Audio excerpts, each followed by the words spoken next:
Guys, we'll start the dish by adding oil. Ito na lang oil sa ating tuna ang gagamitin natin.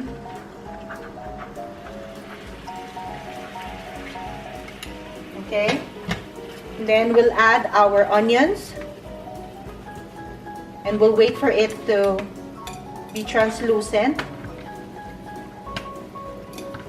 And then we can add in our garlic after.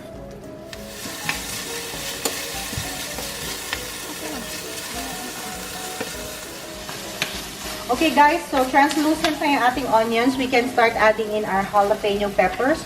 We'll cook this for about 2 minutes. Okay, so after 2 minutes ng pagkalagay natin ng jalapeno peppers, we can start putting in our tomatoes. Itong tomatoes will wait for around 5 minutes para talagang durog na durog siya. And then, i-add na natin yung ating garlic, okay? Okay, so after 5 minutes, mapapansin nyo guys, ang dali nang i-press yung ating tomatoes. So, continue pressing the tomatoes until maging watery yung ating mixture.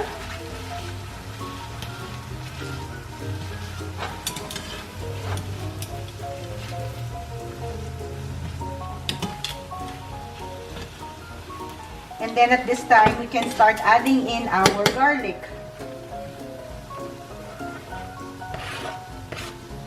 We'll wait for 1 to 2 minutes until the garlics are cooked.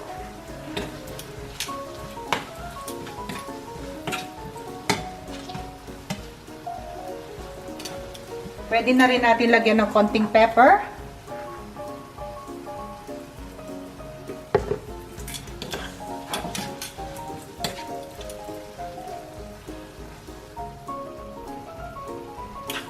Okay, so the garlics are cooked. We can start adding in our 1 can of century tuna. Or kung ano mang tuna ang meron ninyo sa bahay, okay?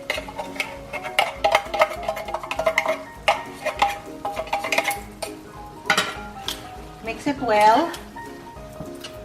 Mapapansin nyo, I didn't put salt, guys, okay? Ang ilalagay kong seasoning, aside from pepper, ay yung aking Maggi seasoning. So, I'll put few dashes or few drops and then mix it well.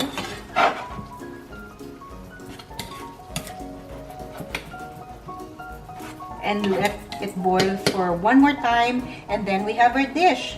Okay guys, so thank you for watching. I hope you give this a try and please let me know what you think. Thank you.